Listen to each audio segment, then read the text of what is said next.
বছরের প্রথম দিন বলে কথা, একটু ভালো খাওয়া দাওয়া না করলে তো হয়ই না। সেজন্য আজকের আমি আপনাদের জন্য নিয়ে এসেছি চিলি চিকেন আর ফ্রাইড রাইস।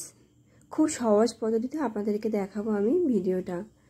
তো বছরের প্রথম দিনে ভালো খাওয়া দাওয়া না করলে তো হয় না। আর কথায় আছে, বছরের প্রথম দিন যেরকম দিন যাবে আপনার কিন্তু সারা বছর সেরকমই দিন যাবে। তো সেই জন্য আমি ভালো খাওয়া দাওয়া দিয়েই শুরু করলাম, যাতে প্রত্যেক দিন আপনাদের সাথে ভালো ভালো ভিডিও নিয়ে আসতে পারি রান্না। তো চলুন, আমি এখানে 500 বাসমতি রাইসকে ভালো করে ধুয়ে জলে ভিজিয়ে রেখেছি আধা ঘন্টার জন্য।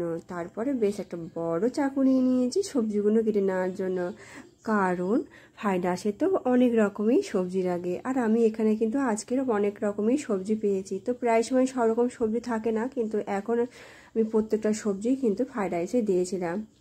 তো প্রথমে ফুলকপিগুলোকে খুব ছোটো ছোটো করে কেটে নিয়েছিলাম। একটু বড় বড় করে কাটলে কিন্তু সব সবজির সাথে কিন্তু মানাবে না, সেই জন্য ডাঁটিগুলো একটু ফেলেও দিয়েছিলাম, দিয়ে একদম ছোটো ছোটো করে কেটে নিয়েছি। আর তারপরে সবজি চুবড়ির মধ্যে দিয়ে এটাকে আমি ভালো করে ধুয়ে নিয়েছি। আর প্রত্যেকটা সবজি কিন্তু আমি প্রথমে ধুয়েই নিয়েছি, আর কেটে নেওয়ার পরে কিন্তু আর ধোবো না, কারণ ফুলকপিতে একটু পোকা থাকার সম্ভাবনা থাকে। সেই জন্য কিন্তু ফুলকপিটাকে একটু কেটে ভালো করে লবণ জলে ধুয়ে নিয়েছিলাম। তারপরে প্রত্যেকটা সবজিকে ঠিক এরকম সরু সরু করে কেটেছি, কারণ সবজি কিন্তু ঠিকঠাকভাবে না কাটলে কিন্তু একদমই দেখতে ভালো লাগবে না ফ্রাইড রাইসে। তো সেগুলো কিন্তু একটু খেয়াল করতে হবে।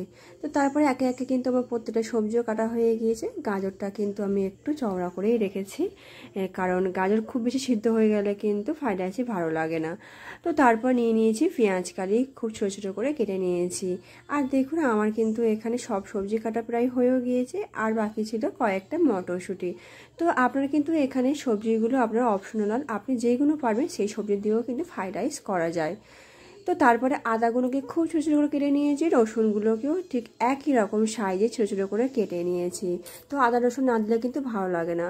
আর আমি কিন্তু অফ ক্যামেরায় কিন্তু এখানে আমি চিলি চিকেনটা করে নেব। তো মাংসর পিসগুলো মানে চিকেনের টুকরোগুলোকে, পুরো পিওর চিকেনের টুকরোগুলোকে ম্যারিনেশন করে প্রথমে তেলে ভেজে নিয়েছি। আর তারপরে দেখুন কত সুন্দর হয়েছে। আর তারপরে তো চিলি চিকেন যেভাবে করে আমি করেও নিয়েছি। আর যদি আপনারা চিলি চিকেনের ভিডিও দেখতে চান, আমার চ্যানেলে কিন্তু আছে, আপনারা তাহলে দেখতে পারেন যদি ভালো লাগে আপনাদের।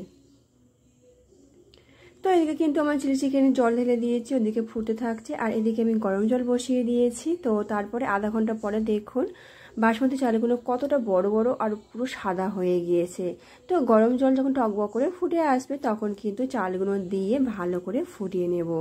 তো ততক্ষণ এটা ফুটতে থাক। এদিকে কিন্তু আমার চিলি চিকেনটাও হয়ে গেছে। আর কতটা লোভনীয় হয়েছে আপনারা দেখলেই বুঝতে পারবেন, আর খেতেও কিন্তু দারুণ স্বাদ হয়েছিল। তো এদিকে আমার চালটা কিন্তু অনেকটা হয়ে এসেছে। আমি কিন্তু পুরোপুরি এখানে 100% মতো সিদ্ধ করে নিইনি, কারণ 80% মতো কিন্তু আমি এখানে চালটাকে কুক করে ভালো করে ফ্যান ঝরিয়ে নিয়েছি, কারণ অবশ্যই করে শক্ত করে রাখতে হবে। আর তারপর একটা কড়াইতে বেশি পরিমাণে একটু তেল দিয়ে আদা রসুন কুচি আর দারচিনি দিয়েছিলাম গরম তেলের উপর, দিয়ে ভেজে নেওয়ার পর একে একে যে সবজিগুলো দেরি হয় একটু ভাজতে, সেই সবজিগুলো কিন্তু একে একে দিয়ে দিয়েছি, যেমন গাজর। তারপর নাড়িয়ে চাড়িয়ে বিন কড়াই, আর তারপর নাড়িয়ে চাড়ানোর পর আমি এখানে ফুলকপিটা দিয়ে দিয়েছি। তো খুব ভালোভাবে নাড়িয়ে চাড়িয়ে নেব, খুব বেশি সিদ্ধ করার কিন্তু কোনো দরকার নেই সবজি। আর তারপর মটরশুঁটি আর ক্যাপসিকামটা কিন্তু খুব অল্প সময়ে হয়ে যায়, সেই জন্য সেই সবজিগুলোকে কিন্তু আমি একদমই লাস্টে দিয়েছি। তো দেখুন একটু ভালোভাবে নাড়িয়ে চাড়িয়ে নেওয়ার পর আর আমাদের কি বাকি রয়েছে দেখুন, আমাদের কিন্তু বাকি রয়েছে পেঁয়াজ কলি। তো পেঁয়াজ কলিটা দিয়েও কিন্তু হালকাভাবে এখানে আমি নাড়িয়ে চাড়িয়ে নিয়েছি। আর টোটালি কিন্তু সবজিগুলো কিন্তু এবার আস্তে আস্তে কিন্তু অনেকটা নরমও হয়ে এসেছে। তো দিয়ে দিচ্ছি আমি লবণ। তো লবণটা কিন্তু একটু কম লাগবে, আর চিনির পরিমাণটা কিন্তু একটু বেশি লাগবে এই ফ্রাইড রাইসে, কারণ মিষ্টি মিষ্টি কিন্তু ফ্রাইড রাইসটা বেশ ভালো লাগে।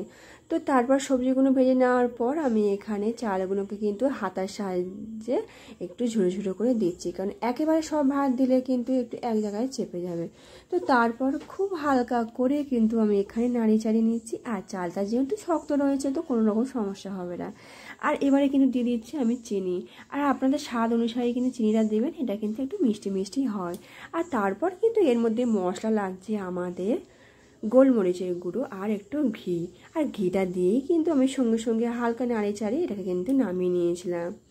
আমাদের গরম গরম ফ্রাইড রাইস চিলি চিকেন কিন্তু খাওয়ার জন্য একদমই রেডি হয়ে গিয়েছে। আর এই পয়লা বৈশাখে কিন্তু ঠিক এরকম একটা যদি খাবার হয় তাহলে কিন্তু কোনো কথাই নেই। আরও যদি বাড়িতে কোনো আত্মীয় স্বজন আসে তো এরকম রেসিপি কিন্তু আপনারা অবশ্যই বানাতে পারেন। তো টেস্টও কিন্তু খুবই দারুণ হয়েছিল আর কত সুন্দর ঝরঝরো হয়েছে। আপনারা যদি পুরো ভিডিওটা ফলো করে থাকেন তাহলে কিন্তু আপনারাও বাড়িতে বানাতে পারবেন এইরকম ঝরঝরে ফ্রাইড রাইস। আর আমি তো এটা সার্ভ করছি চিলি চিকেনের সাথে। লোভ তো আর সামলানোই যাচ্ছে না, মনে হচ্ছিল যেন কখন শেষ হবে আর আমি কিন্তু খাওয়া শুরু করব। তো এরকম ভিডিও যদি দেখতে ভালো লাগে আমার চ্যানেলটিকে কিন্তু অবশ্যই করে সাবস্ক্রাইব করতে ভুলবেন না। ভিডিও ভালো লাগলে লাইক শেয়ার কমেন্ট করে পাশে থাকবেন আর আমাকে উৎসাহিত করবেন। তো সবাইকে জানাই পয়লা বৈশাখের শুভেচ্ছা ও অভিনন্দন। বড়দেরকে আমার প্রণাম আর ছোটদেরকে আমার অনেক ভালোবাসা।